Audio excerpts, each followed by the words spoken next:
مستمعي في FM الأعزاء، أسعد الله صباحكم. أقدم لكم فيما يلي نشر موجزا لأهم الأنباء، أبدأها بالموجز.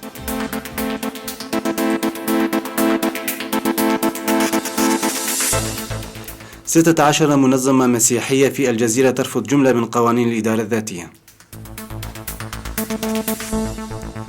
الطائرات الروسية تلقي مناشيرا على القرى الكردية في حلب.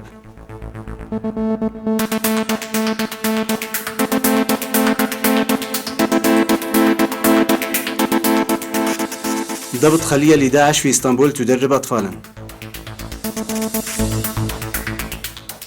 قيادي سوري منشق عن داعش، تجنيد بريطاني من أصول صومالية لاغتيال مدير المرصد السوري لحقوق الإنسان.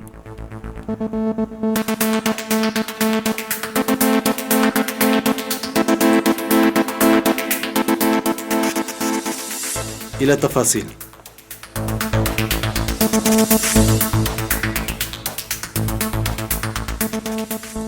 أصدرت 16 منظمة سريانية صبيحة اليوم الأربعاء بيانا توضح فيه موقفها الرافض لبعض قرارات الإدارة الذاتية. وجاء قانون إدارة أملاك المهاجرين في بداية البيان، حيث أكد بأن هذا القانون يتنافى مع مبادئ حقوق الإنسان وحق المواطنة وحق التملك. وأضاف البيان بأن محاولة تشكيل لجنة القيم على أموال الغائب والمهاجرين هي محاولة للاستيلاء على أملاك الغير.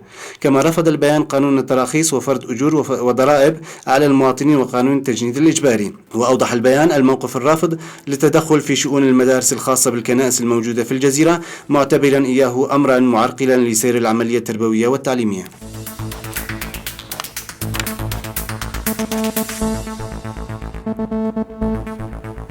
ألقت الطائرات الروسية في قرى ريف الباب مناشير على تلك القرى، وبحسب مصادر من المنطقة فإن تلك المناشير أثارت حالة من الخوف بين السكان في وقت تشهد فيه المناطق المجاورة للمنطقة قصفا جويا روسيا مكثفا.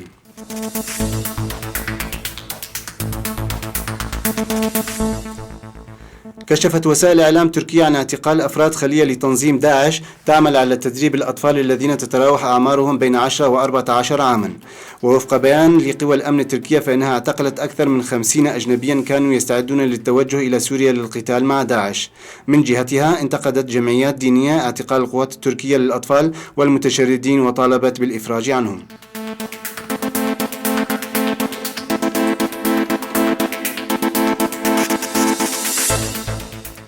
أبلغ قيادي سوري منشق عن تنظيم الدولة الإسلامية المرصد السوري لحقوق الإنسان في سوريا أن تنظيم الدولة الإسلامية قام بتجنيد مقاتل بريطاني من أصول صومالية، وذلك بغية اغتيال مدير المرصد السوري لحقوق الإنسان رامي عبد الرحمن بتهمة الردة ونشر الأكاذيب وتضليل المسلمين.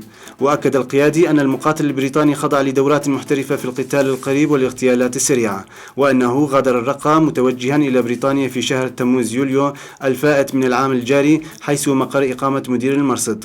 وأكد القيادي المنشق بأن الكاهن اليسوعي الإيطالي باولو دالوليو لا يزال على قيد الحياة عقب اختفائه منذ 29 من شهر تموز يوليو من العام 2013 لدى ذهابه إلى مقر تنظيم الدولة الإسلامية والواقع في مبنى محافظة الرقة لمقابلة أمير في التنظيم. وأكد القيادي السوري المنشق حديثا عن التنظيم للمرصد أن الأب باولو محتجز في سجن تشرف عليه الكتيبة المعروفة باسم الكتيبة الأوزبكية، والموجودة في غرب مدينة الطبقة بريف الرقة الغربي. كما أكد القيادي الذي يعد من قيادات الصف الثاني في التنظيم مشاهدته للأب باولو بشكل شخصي أثناء مهمة له في ذلك السجن. وقال للمرصد: شاهدت الأب باولو في سجن الكتيبة الأوزبكية بالطبقة قبل انشقاقه عن التنظيم في مطلع أيلول سبتمبر من العام الجاري لأسباب عقائدية وشرعية.